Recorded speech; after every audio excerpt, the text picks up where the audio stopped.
Liu, sabia que o karaokê foi criado por um músico japonês chamado Daisuke Inoue? Ele inventou uma máquina automática que tocava as músicas para as pessoas cantarem. Caramba, que genial! Ele inventou o fundo musical pra galera se soltar, né?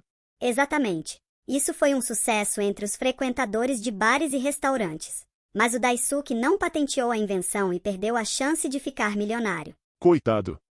Mas pelo menos ficou conhecido.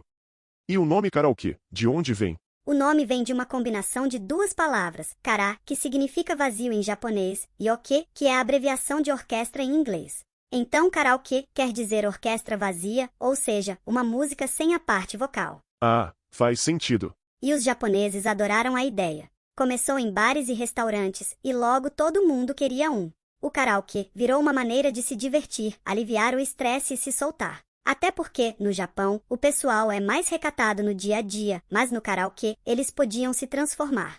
É por isso que o japonês com um microfone na mão solta a voz sem vergonha nenhuma no karaokê, né?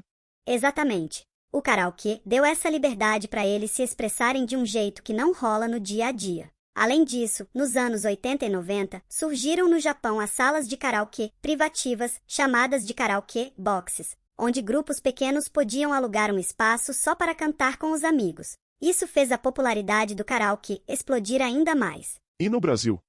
Como foi a história do karaokê? Antes do karaokê ganhar força por aqui, na década de 1970, já existiam programas musicais na TV voltados para a comunidade japonesa, como o Imagens do Japão e o Japan Pop Show. Esses programas promoviam competições de canto, ajudando a divulgar a música japonesa na comunidade nipo-brasileira. Nossa, eu nem tinha nascido.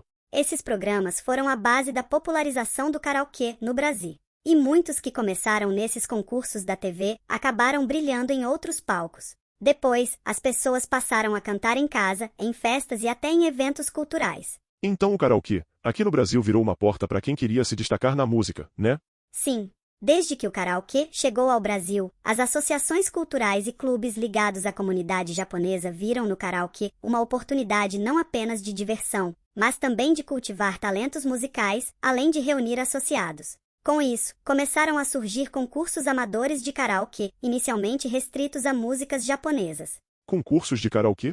Sim. Esses concursos evoluíram rapidamente e se tornaram eventos anuais importantes, envolvendo centenas de participantes e diversas categorias, incluindo desde crianças até idosos. Além do aspecto competitivo, os concursos de karaokê na comunidade servem como uma celebração da cultura japonesa, frequentemente contando com canções em japonês, vestimentas tradicionais e temas que reforçam a conexão com o país de origem. Sim, eu já vi muitas pessoas cantando nos festivais usando kimono.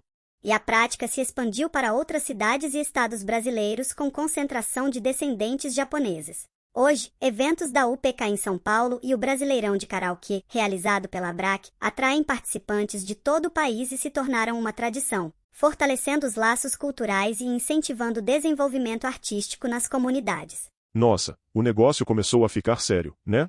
Sim, alguns cantores que começaram participando de concursos de karaokê nas comunidades nipo-brasileiras acabaram se profissionalizando, usando o karaokê como trampolim para uma carreira musical. O ambiente competitivo e o incentivo para aperfeiçoar o canto em diversos estilos musicais ajudaram muitos talentos a se destacar. Embora nem todos tenham seguido uma carreira profissional, muitos desses cantores passaram a se apresentar regularmente em diversos eventos da cultura japonesa. Então, transformaram o que amam em trabalho, né? Exatamente. Esses festivais, além de celebrarem a cultura japonesa com gastronomia, artesanato e danças tradicionais, sempre dedicam espaço para apresentações musicais. Os cantores de karaokê se tornam atrações nesses eventos, cantando tanto músicas japonesas quanto brasileiras, divulgando a cultura nipo-brasileira num ambiente festivo e inclusivo. Em todos esses festivais, as apresentações musicais são parte central da programação, conectando gerações e promovendo a integração entre descendentes e o público geral. Poxa, Goro! Esse negócio de karaokê é muito mais profundo do que eu pensava.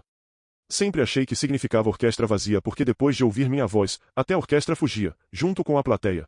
Hahaha! Você é muito engraçado, Liu.